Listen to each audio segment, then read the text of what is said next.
Last year, Joel Embiid had a seemingly career-defining regular season. He posted the highest scoring average by a big man in nearly 50 years and finally broke through to get his MVP, beating out the two peers who had previously denied him in a loaded race.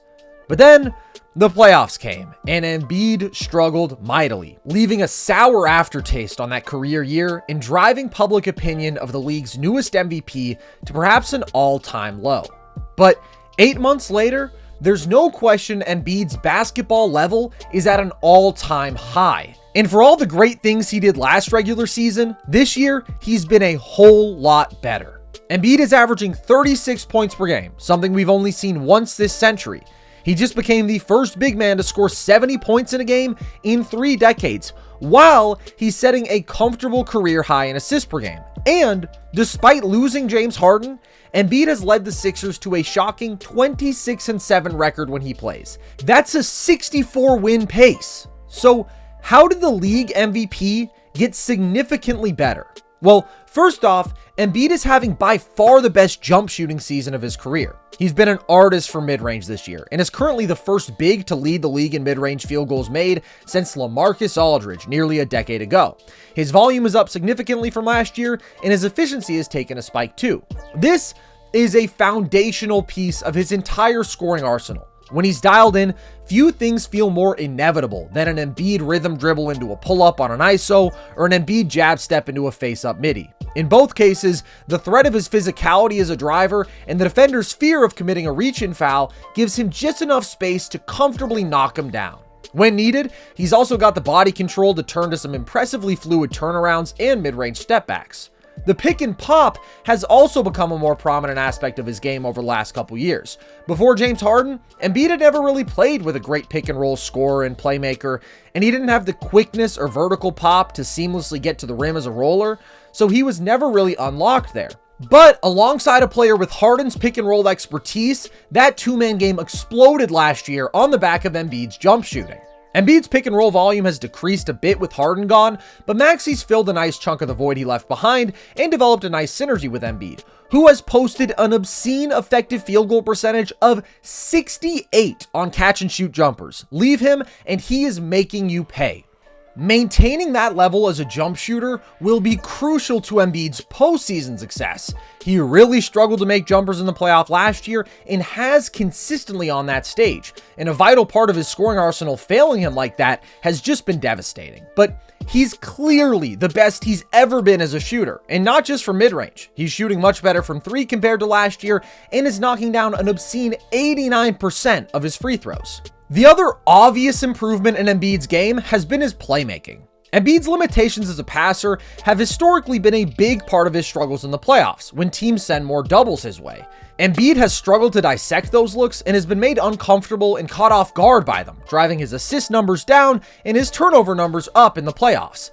They've also contributed to a significant hit in scoring volume and efficiency because he doesn't punish teams for sending 2 defenders his way so they can keep doing it. But this year, Embiid has been more willing to facilitate and more comfortable as a passer than ever before.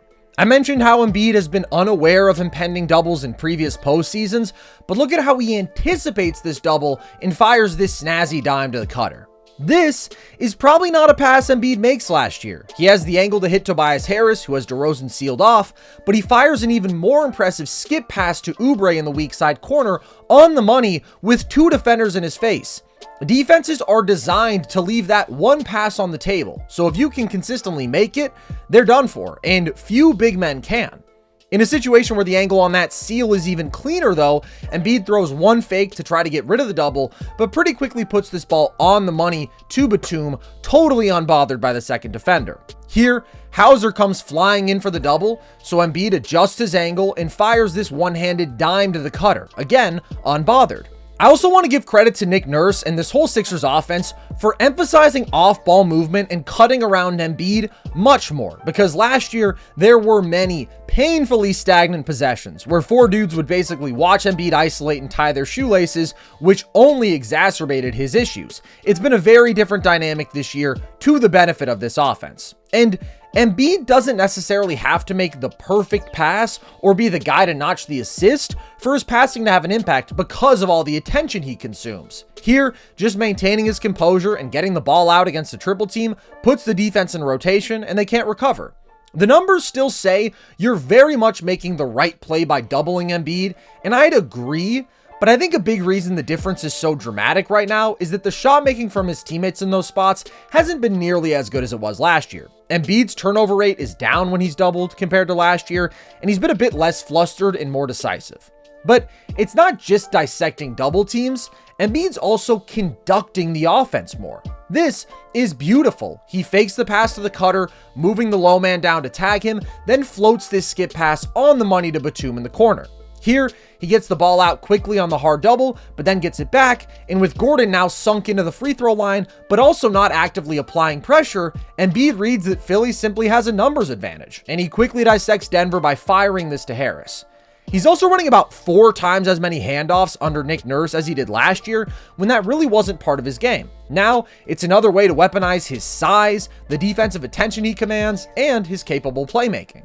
He's also been fundamentally more unselfish, making more of a conscious effort to find his teammates. Here, he keeps his head up on a physical drive to fire this pass to Oubre as he's in the air, turning a tough drive into an easy dunk for a teammate. This could have turned into a decent face-up look, but as MPJ flew by on the closeout, Embiid jabs and then kicks this to a wide-open shooter, which is the right play. So he's clearly improved, but Embiid is definitely still not an elite passer. He's absolutely a score-first player, and that mentality causes him to miss some playmaking opportunities. This ball should go to House in the corner. Chetty can't cover all that ground, but instead Embiid fakes the pass and then settles for a tough jumper. Sometimes he'll try to spin baseline against a double and things will go south. He limits his passing angles there, and a one-handed live dribble pass in traffic is still ambitious for him. He could also just take too long to make decisions. He has the cutter here, but the fake pass is a cool play to move Wemby down, only he doesn't capitalize on that space, holds the ball for a few seconds, and actually allows a double to come. And he still makes the shot because it's that kind of year, but this wasn't the right play. In the playoffs, we've seen Embiid punished for those slow, stare-down possessions, as good defenders can get used to the timing of his shot, and if the shot clock is winding down, players can confidently double him. Still, he's clearly the best he's ever been as a passer, and he'll have to become playoff time. Embiid's also ramped up his post volume a bit. Last season, he started relying a lot more on the pick and pop game and became more isolation heavy for his one-on-one scoring, leading to career low post-up production. But this season, Embiid has been devastating on post-ups and led the league in volume there. And of course, that includes his special face-up mid-range game, but posting up is also the simplest way for Embiid to unleash his physical advantages. He happens to be 280 pounds, and he can bully you fighting for position. And of course, he can go through many defenders in single coverage. Just look at how he bullies poor Wemby. And for a 280-pound tank, he's also remarkably agile. The body control spinning off defenders and navigating the paint with Euro steps is wildly impressive. He's also good at punishing fronts when defenders try to deny him the ball altogether. Look at how he repositions himself, avoiding the potential backside double, and then just goes through Zach Collins. Embiid's post-up game has always translated better to the postseason than his ISOs for a couple reasons. Take last year, when the Nets were physically outmatched versus Embiid, but they were able to give him fits on isolations where his catch point was further out, unpredictably doubling him off the catch and surprising him with doubles on drives. For Embiid, ISOs take longer to develop than post-ups because he's initiating from the perimeter, and they require him putting the ball on the floor more, where pesky defenders can disturb his handle. And in the playoffs, he's often been blindsided by doubles, hasn't been able to quickly read the floor and find his teammates, or has been forced to settle for tough, long jumpers. And if his jump shot is off, that seriously damages his effectiveness on ISOs and in pick and pop situations, which unfortunately has happened many times in the postseason. Now, If he establishes himself in the post and gets the ball with better position instead of having to work for it from 20 feet out, scoring is easier. Things develop more quickly, the ball isn't on the floor for as long, and his reads are simpler. You bring help, he kicks out to the shooter in the corner. You dig, and he kicks back to the shooter at the top of the key. It's a subtle difference, and teams will do all they can to keep him from getting that deep position in the playoffs, and they'll double him off the catch and make it their mission to rattle him. But his commitment to dominating the post this year has been encouraging. He's also been a bit better at hunting easy buckets this year, running the floor a bit harder as the Sixers have committed to a faster pace, and cleaning up on the offensive glass a good bit more. And although his offensive pop has been what stood out, Embiid has also been more effective as a rim protector this year and anchored a better team defense than last season. So really across the board, this is a better version of the reigning league MVP. And even if those differences may seem small from category to category, collectively, they amount to a real difference. But Embiid has made quite a few enemies for himself. People who don't enjoy his many trips to the line or feel he's overrated because of his playoff underperformance, and that's led to some sketchy arguments being lodged against a pretty undeniable MVP case as long as he plays enough games. Some people will claim Embiid has stat padded against weaker teams this year. And while it is true that he has been historically dominant versus bad teams, and I truly feel awful for what he's put Wizards fans through, his stats versus winning teams alone this year equal his overall stats from his MVP season last year. And night-to-night effort and dominance matter in the MVP race. And while Nikola Jokic has sort of taken the occasional night off this season or pursued side quests, Embiid hasn't. He has been out for blood. And yeah, it's atypical that Embiid has missed many more games on the road than at home, and he's only played 4 of a possible 9 road games against winning opponents this year, but there's a few reasons that doesn't really matter to me. First of all, he has dominated against good teams, and he has dominated on the road. It's not at all like we've seen him exposed in those circumstances. Also, dodges good teams on the road is an insanely specific critique to come up with, especially when you're dealing with such a small sample size. Like, he was hurt for a 4-game road trip. That skews the numbers halfway through the year. And what great player is exposed just playing on the road? That's not a thing. None of the narrative makes sense. To me, that's just a product of people trying to deny Embiid's greatness and the perception that he specifically dodges Jokic on the road, when in reality, 2 of his last 3 missed games in Denver were in the midst of extended absences due to injury. To say that Embiid, playing at this historic level, has to do it on the road or against good teams in the regular season is silly. He's doing it. The one legit criticism of his game that remains is his postseason performance, and that is real. Few dudes of this stature in league history have seen such a dramatic drop-off between regular season and postseason performance. And yes, Embiid is still a beneficiary of a whistle in the regular season that nobody gets in the postseason, and that decreased free throw rate has hurt him. Maybe flailing gets you a call here in the regular season, but not in the playoffs.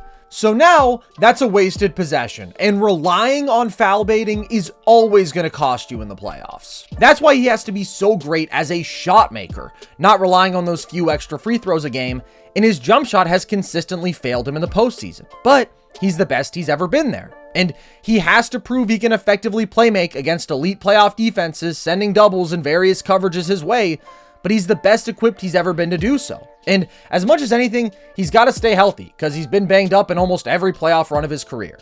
Embiid can't be in the best player in the world conversation to me because of the massive gap in postseason performance between him and Jokic.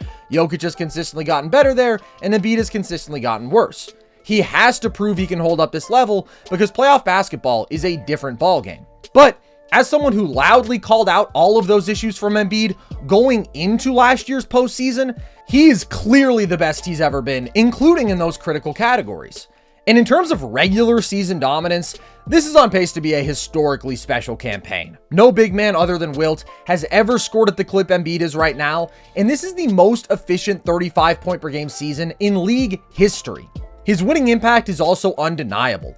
Although the Sixers have played in some tough games without Embiid, their 26-7 record with him and 3-7 record without him speaks volumes, as does the huge difference in efficiency we've seen from his co-star Tyrese Maxey when he is on the floor versus off it. As remarkable as the seasons Jokic, SGA, Luka, and Giannis are all having are, there's no question that Embiid would be the MVP if the season ended today. But to answer the question in the title, I don't think it's the best individual regular season ever, which is a crazy high bar. That honor would probably go to Michael Jordan in 1988 when he carried a team with Sam Vincent as his number 2 scorer to 50 wins, averaging basically 35, 6, and 6 on elite efficiency with 5 stocks per game while winning DPOY. You could also argue 91 Jordan or LeBron in 2009 and 2010 when he somehow dragged some really lackluster Cavs teams to over 60 wins. And even in recent years, Steph's 2016 season may not have the raw production, but I'd take it given his mind-blowing efficiency and impact on a historically great team offense for a 73-win team. I'd also probably take Jokic's 2022 campaign when he carried the Nuggets to a 51-win pace when he played without Murray or MPJ and with really unimpressive role players. Will Barton was their number 3, and he could barely get on the floor for the Wizards a year later. The on-off numbers, the efficiency, it's up there for the most impressive offensive regular season ever. And there's other regular seasons in that same tier, 72 Kareem, 86 Bird, 87 Magic, 2000 Shaq. But the point is, if Embiid keeps up this pace, then this regular season campaign will rightfully be in those conversations among the defining players in NBA history. So he really has nothing left to prove in an 82-game season. But the reason all those guys I just mentioned are in the NBA pantheon is because of what they did to win those last 16. And that's where Embiid, like anybody else, is going to have to define his legacy.